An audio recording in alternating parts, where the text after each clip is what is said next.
then it will fly off and become caught up in another gravitational field of another sun, and there to cool to become another Earth, to give birth to another form of life. So right now on the sun, they have prototypical entities that are about to become a whole new consciousness reality somewhere in time. But here we are, stuck on an entity older than this sun. The Earth is older than the sun. If we call the Earth the mother, and we call that the sun, who's older? Check. Check.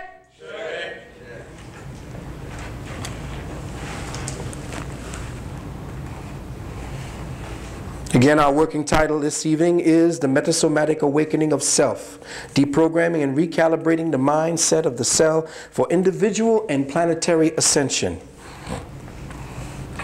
Now, I'm going to go through this once by speaking to you formally, and then we're going to shut the lights down and we're going to get into the program. And I know that's well, we're going to have some questions. I'm hoping to have answered them before that, but some brothers said that they have some questions for me. I don't mind fielding it. This is the second stage. The third stage will take place up in Harlem at the National Black Theater, where I hope I'll be able to put the final stages of this into fruition, because it's going to be wild. It's a celebration of the Zulus' 33rd year, and I'm not sure whether or not they're going to be able to sit still enough in their minds to be able to get this kind of deep information. But guess what? It's going to be down for them to study, and I pray that they do take that time. Now, I will talk about the fixtures of meta and so forth, but I'm going to go forward.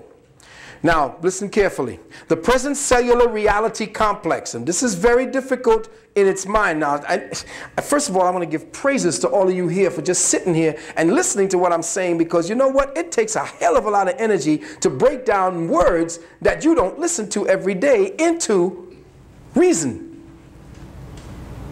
And to sit there on your ass just to listen to this fool bobbing back and forth and talking and trying to, you know, all through the food you ate and all through the bullshit you've been dealing with, give thanks to you.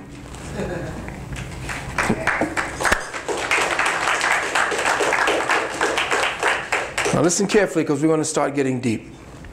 The present reality or cellular reality complex of humanity is grounded on mental energies based almost entirely in self-preservation and fear, which work to cement or solidify the cellular programming into its present low-frequency consciousness index.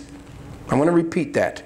The present cellular reality complex, which means that your cells happen in gradation forms of complexities. So the present cellular reality complex of humanity is grounded on mental energies based almost entirely in self-preservation and fear. So all of your cells have been made up under self-preservation and fear. That's what the programming that has been downloaded into the nucleus and your mitochondria, in your DNA, it's all inside of there. That signature is a broadcast signature to every other cell, passing that information along. Now, they work to cement or solidify the cellular programming into its present low-frequency consciousness index. Now, you know what an index is. It's a categorization. So your consciousness has been indexed.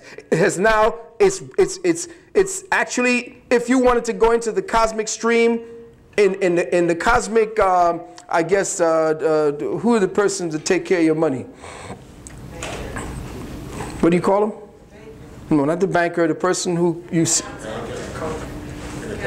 Accountant. If you wanted to deal with the present cosmic accountant, he would go to the index or the consciousness index where you presently operate your intelligence. So we have a very low frequency consciousness index. It's based mostly on this body and everything that goes to it, to please it. This preoccupation of our mental energies with fear and self-preservation solidifies the paradigm process activities of human consciousness within the presently defined mental group shell that allows the synchronizers to orchestrate our realities to remain in control. In other words, we have a group thinking matrix, which is a group shell of consciousness, and we think inside of that shell. We do not think outside of the shell. We cannot think outside of the shell. Those who do think outside of the shell have no place for their consciousness to grow and to become fruitful, so they are deemed crazy, like I showed you yesterday.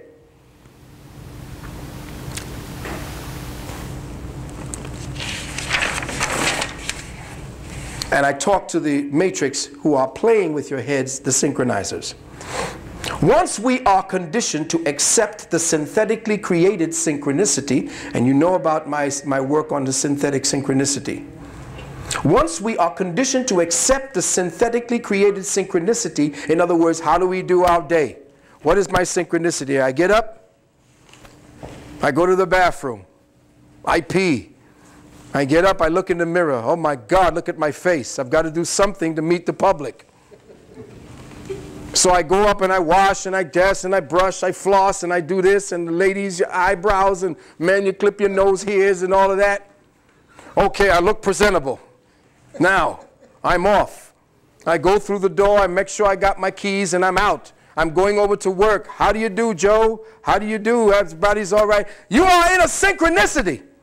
Your body almost automatically knows what to say and do next. That's not living. You are in a lockdown. You are living within a shell you do not see.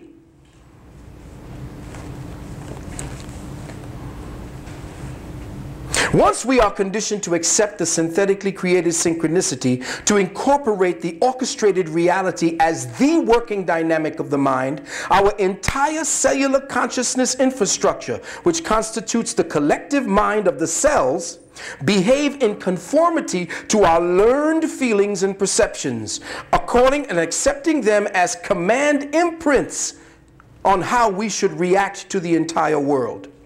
If self-preservation and fear is the inbred conditioning of the somatic body, then self-preservation is the body preservation.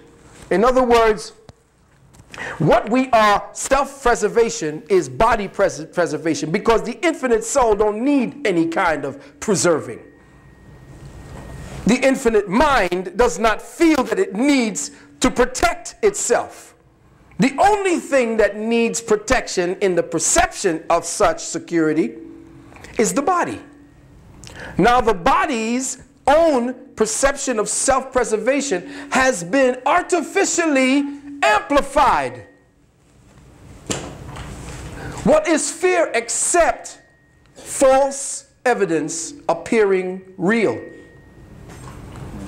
You are made to believe that a certain reality threatens your existence. So now, a self-preservation energy like, oh, watch out for that truck. Or, duck, here come the... Take regular things that would help you to preserve the body and then amplify that into a soul structure fear. In other words, making the soul fear that it would die.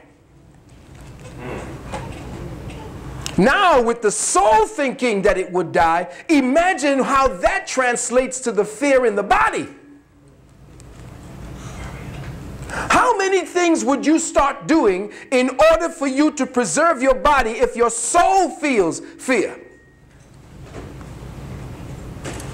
You start getting all kind of creative ways to block that energy or even that feeling. You start inebriating yourself with Haagen-Dazs and alcohol and drugs, just to suppress that fear.